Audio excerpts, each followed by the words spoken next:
Senator Lee. Thank you, Madam Chair. Mr. Bedoya, I'd like to speak with you for a moment, if that's all right. I appreciated the time you and I spent about 2 weeks ago, and you were kind enough to give me some time and answer my questions. Now, there were a lot of questions I had, and these are the kinds of questions that kind of need to be answered. There were some of them as to which you didn't have complete answers, understandable in some ways, but there have been a couple of weeks of lapse since that conversation. So I'm hoping today that I can get some answers on some basic questions, just things that are not gotchas, things that ought to be able to be answerable with a yes or a no.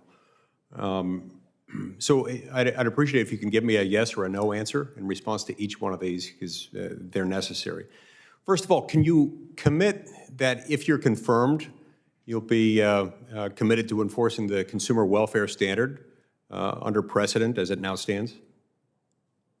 Senator, I commit to enforce the law, and I emphatically support your efforts to ensure that the standard include not just price, but output, quality, choice, innovation. There are critiques of how the standard's applied, and I've been thinking about our conversation. Pardon me.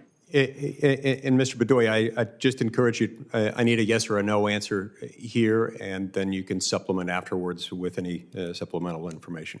I think I heard you say you follow precedent, and of course, including precedent on the consumer welfare standard. Yes, as we're bound to, I believe. Okay. Say that. Should the FTC use its Section 5 rulemaking authority when it comes to unfair methods of competition under Section 5? Yes. I do believe that if the commission is to be called on to police big tech, it needs every tool at its disposal. Yeah. I do believe that the structure and history of again, I've got very limited time here, so I'd appreciate the yes or the no. You agree with the FTC's recent decision to rescind the 2015 antitrust enforcement statement? Is the antitrust policy statement 2015? With respect to vertical merger, Senator? Yes. This one I want to think more about. My specialty is privacy, but I'd like to have the benefit of staff. That said, I will say I'm acutely concerned with vertical integration on technology platforms. And again, I'm answering for a yes or a no question. I guess you're not. I'll take that to mean you're not prepared to answer that one with a yes. Should the FTC be focused on enforcement and adjudication rather than on expansive rulemaking? I believe that it is charged by Congress to do both. I think the meat and potatoes of the work is enforcement, but where Congress has given the Commission express authority, I think it's important they use it as necessary to. Yeah. Again, I'm looking for a yes or a no. These are not gotchas. These are very simple answers that can and should produce a binary result. So should it be focused on enforcement and adjudication rather than expansive rulemaking? Is that a yes or a no? Yes, primarily enforcement, regulation when necessary. Now, despite the fact that Rohit Chopra has left the commission, Chair Khan is still voting for him by proxy to give herself a de facto majority, despite there being only 4 commissioners at the FTC at the moment. Do you support the use of proxy votes for former commissioners on current proceedings, even after those commissioners have left the FTC? I have not read into that, Senator. I'd like the chance to read into that and get back to you in writing if possible. Thank you. Should the FTC exercise only power that's been delegated to it by Congress expressly? Expressly, yes, sir. Thank you. Can the FTC use its rulemaking power to circumvent legal precedents with which it disagrees? I don't think that's a good idea, Senator. So that's a no. That's a no.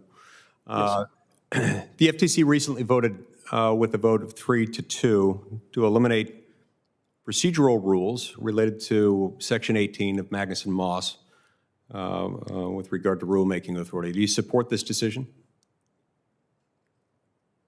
I can't speak to the decision to rescind it, but I do believe that it is appropriate for them to exercise the authority under that was granted to it by Congress under Magnuson-Moss, sir. Are there any limits to the rules that the Commission has the authority to promulgate or should promulgate under 6G of the FTC Act, that is to define unfair or deceptive trade practices or unfair methods of competition? With respect to UDAP, you'd have to go under MAGMAS, I believe, and the restrictions are extensive. You can only do prevalent practices, and there, yeah. So yes, So there are. so there are limits. Okay. Yes. Now, the FTC only recently voted to require the support of only a single commissioner to open investigations, as opposed to the practice of having a majority of commissioners. Do you support that decision? I support the agency having every tool at its disposal to police consumer protection and competition. In principle, it's not an answer to this question, though. I understand that answer, but that is not answering this question. Do you support that particular decision that I'm describing to allow things to proceed rather than with a vote of the majority of the commissioners, just with a single commissioner approving? For investigations, yes, sir. Okay. I see my time's expired. I appreciate your trying to answer the questions. I really do believe each one of these questions could and should be subject to a reasonable yes or no answer. Haven't gotten that today. I should have gotten that, and that's deeply concerning to me. Thank you. Senator Warnock. Well, thank you.